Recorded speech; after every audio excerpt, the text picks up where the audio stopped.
நம்ம சேனல் தொடர்ந்தாப்பில் நீங்கள் வீடியோக்களை பார்க்க நினச்சிங்கன்னா இதுவரை நம்ம சேனலை சப்ஸ்கிரைப் பண்ணுங்கள் கீழே பெல் சிம்பிள் இருக்கும் அதையும் கிளிக் பண்ணுங்க. சரி வாங்க நம்ம வீடியோக்குள்ளே போகலாம். வணக்கம் நண்பர்களே. கிராமம் ஒன்றில் ஒரு கணவனும் மனைவியும் ஒற்றுமையுடன் வாழ்ந்தார்கள். வறுமை அவர்களை வாட்டியது.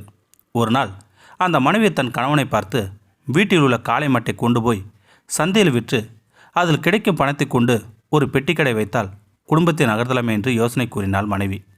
அவனும் உடன்பட்டு மாட்டை ஓட்டிக்கொண்டு சந்தைக்கு செல்லும் சாலையில் நடந்தான். வழியில் மாடு அங்கும் இங்கும் மிரண்டு ஓடியது.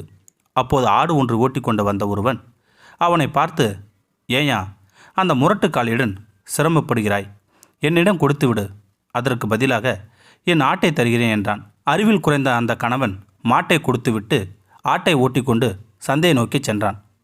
எதிரே ஒருவன் கையில் ஒரு பெட்டை கோழியுடன் வந்தான்.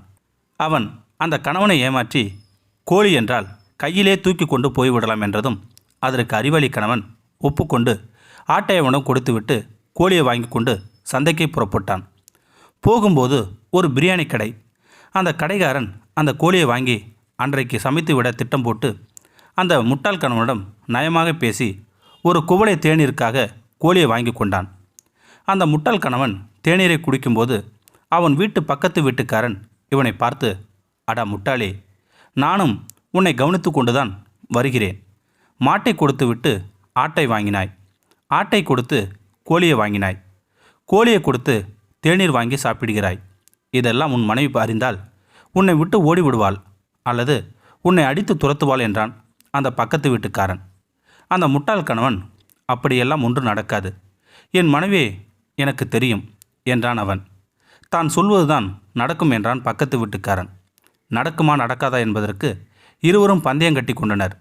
நடந்தால் அந்த முட்டாள் கணவன் அவனது வீட்டை பக்கத்து வீட்டுக்காரனுக்கு எழுதி வைத்து விட வேண்டும். நடக்காவிட்டால் பக்கத்து வீட்டுக்காரன் அவனது பெட்டிக்கடையை அந்த முட்டாள் கணவனுக்கு தந்துவிட வேண்டும். இப்படி ஒரு பந்தயம் கட்டிக்கொண்டு இருவரும் வீட்டுக்கு திரும்பினர். அண்டை வீட்டுக்காரன் அந்த முட்டாள் கணவன் மனைவியிடம் அவளது கணவன் செய்த முட்டாள்தனமான காரியங்களெல்லாம் சொல்லி கடைசியில் உன் கணவன் மாட்டோடு சென்று ஒரு கோப்பை தேநூறுடன் திரும்பி இருக்கிறான் என்று கேலி செய்தான் அந்த அண்டை வீட்டுக்காரன். அந்த முட்டாள் கணவன் மனைவியோ தன் கணவனை பார்த்து, அந்த தேநீரையாவது வயிறு நிரம்ப சாப்பிட்டீர்களா என்று அன்பாக கேட்டாள். பக்கத்து வீட்டுக்காரனுக்கு ஒரே அதிர்ச்சி. பந்தயத்தில் தோற்றுப்போய் பெட்டிக்கடையை எழுதி கொடுத்து விட்டான் அந்த அண்டை வீட்டுக்காரன்.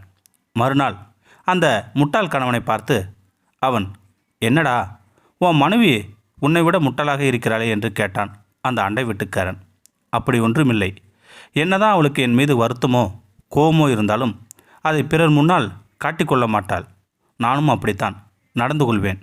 அந்த தைரியத்தில் தான் உன்னிடம் பந்தயம் கட்டினேன் என்றான் அந்த முட்டாள் கணவன். கணவனும் மனைவியும் இருவரும் ஒருவர் வினையை மற்றொருவர் உடனிருந்து தூய்மை செய்து வாழ்வதே இல்லறம். இந்த வீடியோ உங்களுக்கு பிடிச்சிருந்தா கமெண்ட் பாக்ஸில் கமெண்ட் பண்ணுங்கள். கூட உங்கள் ஃப்ரெண்ட்ஸுக்கு ஷேர் பண்ணுங்கள். இதுவரை நம்ம சேனலை சப்ஸ்கிரைப் பண்ணுங்கள். கீழே பெல் சிம்பல் இருக்கும், அதையும் கிளிக் பண்ணுங்கள். தேங்க்யூ ஃபார் வாட்சிங்.